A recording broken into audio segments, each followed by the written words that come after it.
রাস উৎসব পালিত হচ্ছে গোটা বঙ্গ জুড়ে। জেলা পুরুলিয়ার বেগুনকোদরে প্রায় ৩০০ বছর প্রাচীন রাসমেলা রাজ্য বিখ্যাত। বহু মানুষের সমাগম হয় এই মেলায়।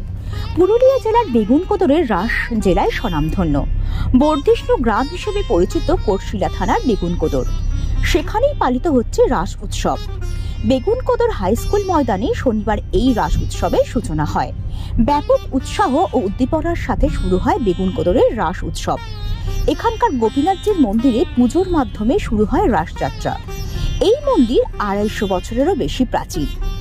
শ্রী চৈতন্যদেবের ভাবধারায় অনুপ্রাণিত হয়ে এই বৈষ্ণব মতাদর্শ ব্যাপকভাবে প্রচারিত ছিল। এখনো এই রাসযাত্রায় ধর্মীয় আবেগে ভেসে যান এখানকার মানুষ। ৫ দিন ধরে চলে রাস উপলক্ষে বিশেষ মেলা, হয় ধর্মীয় ও সাংস্কৃতিক অনুষ্ঠান। রাস উৎসব সাড়ম্বরে পালিত হলেও মন্দিরের অবস্থা জরাজীর্ণ। তাই রাস উৎসবে সামিল হয়ে মন্দির সংস্কারের দাবি জানিয়েছেন এলাকার মানুষজন। পাশাপাশি মন্দির সংস্কার আবেদন জানিয়েছে কমিটির সদস্যরা। আমাদের শতাব্দী প্রাচীন প্রায় বিগত ৩০০ বছরের যে পুরনো ঐতিহ্যবাহী রাস বেগুনকোদরের, সেই রাসের আজকে শুভ সূচনা হচ্ছে। এর আগে রাজা মহারাজাদের দ্বারা পরিচালিত হতো, এখন বেগুনকোদর ১৬ আনা কমিটির দ্বারা এই রাস মহোৎসব পরিচালিত হয়। ৫ দিন ব্যাপী এই রাসের মনোরম নানারকম দৃষ্টি আকর্ষণের জন্য নানারকম অনুষ্ঠানের আয়োজন করা হয়েছে। তার মধ্যে ছৌ নাচ, বাই নৃত্য এই সমস্ত রয়েছে। এছাড়াও অর্কেস্ট্রা রয়েছে, সাংস্কৃতিক অনুষ্ঠান আপনার ৫ দিন ব্যাপী চলে। আজকেও এই দাবি উঠবে, আমাদের বেগুনকোদর তথা অঞ্চলবাসীর তরফ থেকে এই দাবি উঠবে। কারণ বিভিন্ন রাজনৈতিক মহলের নেতৃত্ব আসেন, কথা দিয়ে যান, কিন্তু কথা রাখার ব্যাপারে আমরা একটা উদাসীনতা মনোভাব আমরা দেখছি। তাই আজকেও আমরা যে সমস্ত নেতৃত্ববর্গ আছেন তাদের কাছে আমরা এই দাবি করব। এই উৎসবের মধ্য দিয়ে এলাকাবাসীকে কি বার্তা দিবেন? এই উৎসবের মধ্য দিয়ে এলাকাবাসীকে এটাই বার্তা দিতে চাই যে ৫ দিনের যে এই মহান মিলন ক্ষেত্র, আসুন সকলে মিলে আনন্দ উপভোগ করুন এবং আমাদের কমিটিকে, রাস মহোৎসব কমিটিকে।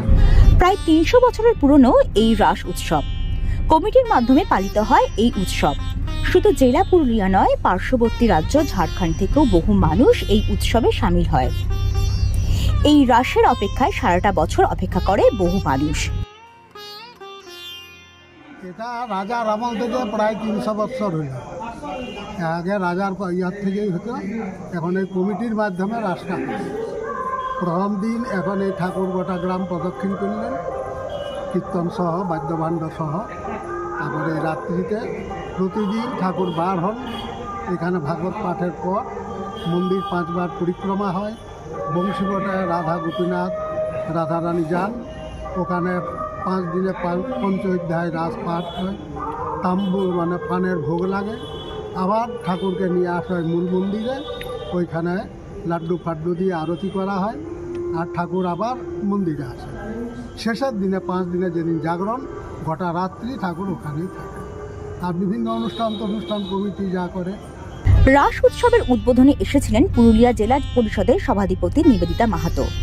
উৎসবে এসে রাস মন্দিরের চেহারা দেখে তিনি হতাশ হয়ে যান। তাই এই রাসমঞ্চ সংস্কারের আশ্বাস দিয়েছেন তিনি।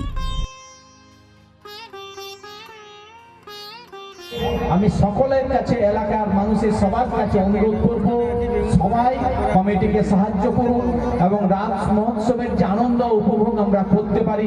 আমাদের ভগবান শ্রীকৃষ্ণ যে রাসলীলা করেছিলেন সেইটাকে যাতে করে আমরা সবাই উপভোগ করতে পারি, সেইটাকে আমাদের উপভোগ্য করে তুলতে হবে। সেই জন্য সকলের সহযোগিতা প্রয়োজন। আমি সকলকে অনুরোধ করব সবাই কমিটিকে সহযোগিতা করবেন। যে এত ঐতিহ্যবাহী একটা পুরনো রাস উৎসব আপনারা সকলে মিলে একসাথে এইভাবে করছেন এবং এইভাবে সারা জেলার মানুষকে একটা আনন্দ দান করছেন। আজকে আমি জানি যে যে কদিন রাস চলে বিভিন্ন জায়গা থেকে মানুষজন এখানে আসেন এবং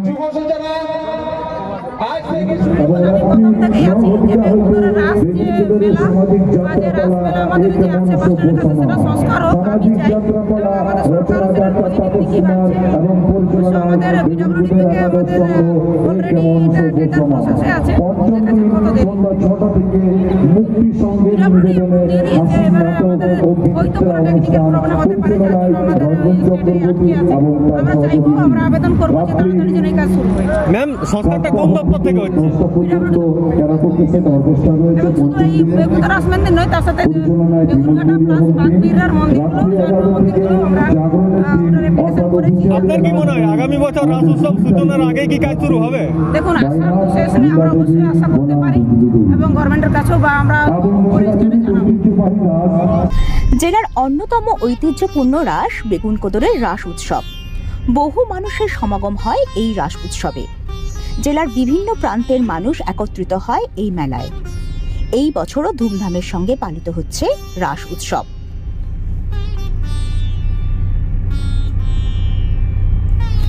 বেগুনকোদর থেকে নিজস্ব প্রতিনিধির রিপোর্ট, পুরুলিয়া মিরর।